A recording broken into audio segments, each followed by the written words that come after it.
Prince George is in for a real treat when the Bachman Turner Overdrive comes to town on April 8th at the CN Centre, and so lucky to be joined by one of Canada's greatest musicians today, Randy Bachman. Thanks so much for making the time to chat today. I've heard it's pronounced a few different ways, but Randy Bachman from Bachman Turner Overdrive, I've heard you say before. Thanks for making the time. You just did it both. That's correct. I was practicing. I wanted to nail it. I first did that on American Bantam with Dick Clark, my first time on there. He said, "How do you say your name?" And I say Randy Bachman from Bachman Turner Overdrive. And he goes, "That's it." So you did it. Perfect. Okay, well, that's good. We're starting off the interview on a good note here. I just wanted to, I'm so honored to have you on. You're one of Canada's greatest. And honestly, it's a real treat to have you coming up to Prince George here in April. Walk me through a little bit about what it's like to going back on tour for you. You've toured all over the world, but you're doing it again. Why continue touring, and what still gets you up to do the concerts? Well, it brings a great deal of joy to my life to see this thing happen. Where me or any band, like it's the same with every band. You're on stage, and 2 or 20 or 200 or 2,000 or 20,000 people are all there with you, and you're all strangers, most of you. And for 1 hour or 2 hours, you are all thinking and vibing and singing and dancing and moving and grooving and feeling the power of that music. And that has lasted for centuries, whether it's classical music or jazz or now classic rock, all over the world. It's all universal. It's the only thing that unites everybody and makes you think of the good old days, the happy days, which is from yesterday backwards. I mean, everything last week is the good old days. And we always think how great the good old days are. We have no idea what's going to happen today and tomorrow. Who knows what's going to happen to the world? So everything is like kind of nostalgic. And I think that's why classic rock is coming back. Old-fashioned country's coming back. Less computers, less glamour. Back to the cowboy hats and fringes and playing real music. So I'm real thrilled to be on the road because we couldn't do anything for 3 years because of the COVID shutdown. And I kept a lot of my people on salary and my bank account shrunk and shrunk and shrunk. Logistically, it's fun. It's a lot of joy. And musicians only have one revenge now, and that's to play live gigs because all your music is stolen and given away on Spotify. And then when it first started with Napster and all this stuff that like ripping all the musicians off, the only thing we could do is go and play live. And I'm very fortunate I can still do it. My band has evolved. I lost my brothers during COVID. My son Tal automatically was in the band when he was born. He playing drums when he was 2 years old on my brother's drums. And so he's in the band now. And we've evolved a lot like Earth, Wind and Fire or Chicago or ZZ Top or Lynyrd Skynyrd has. Somebody leaves, they get drafted or they pass away or they just don't feel like touring or they have a health issue. And then somebody comes in from the family. You have the same voice, the same character, and the music stays the same. What's it like to tour with your son? Because this is something special not many people get to do. Is there something in particular they like most about that? Well, it's amazing. He is an intellect. He has thousands and thousands of books. He has a library Wow. And he remembers everything. So you can't argue anything with him. Politics, religion, wars, history. He knows everything and he memorizes everything. So he can quote footnotes and everything. So he wanted to do that. And he was in college. And I kept calling him saying, "My drummer just broke his leg. Can you come and play drums for 2 months? I'm on a tour." He'd say, okay. He'd show up the next day with no rehearsal because he knows everything. And he grew up playing drums at my brother's Robbie's drums. So he'd show up. And then a couple of years later, he's back in college. He's studying to get his master's in something, political science, right? He's done in the Utah State. And I call him up and say, "I broke my arm, and can you come and play for me on guitar?" And he'd say, okay. And I'm the only father that's telling his son to quit college and come and be a musician.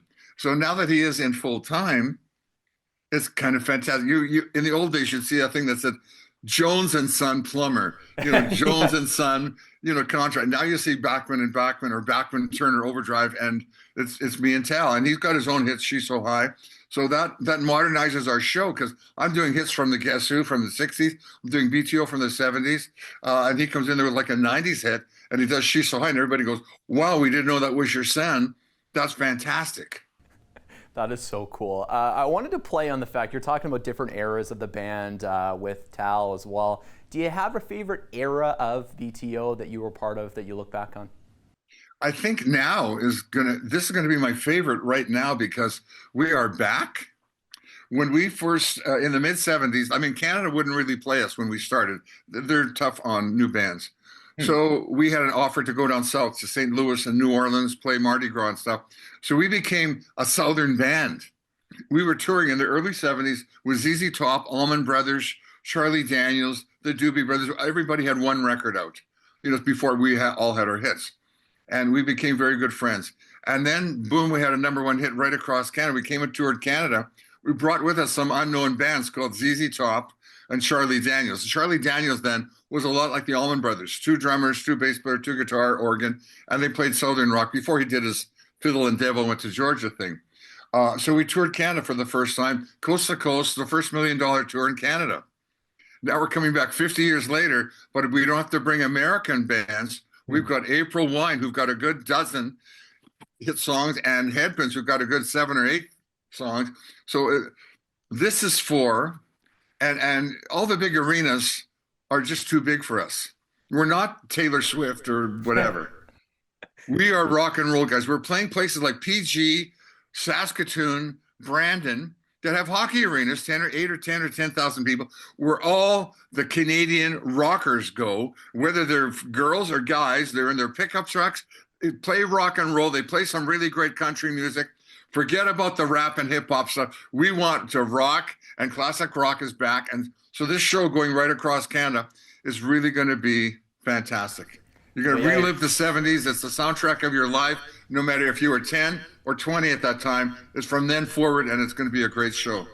Well, I think it's great. I think PG's a good spot. Some would argue it's the pickup truck capital of the world. So good. You got that right. Great.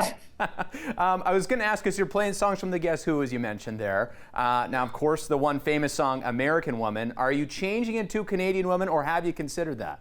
No, we're leaving. You know what? Way back when 911 happened, we were in New York when 911 happened. I was with the Guess Who reformed, and Joe Cocker was our opening act. We were supposed to play Madison Square Gardens the night of 911. And we woke up in the morning, and the thing had happened at Twin Towers, so we didn't play the gig.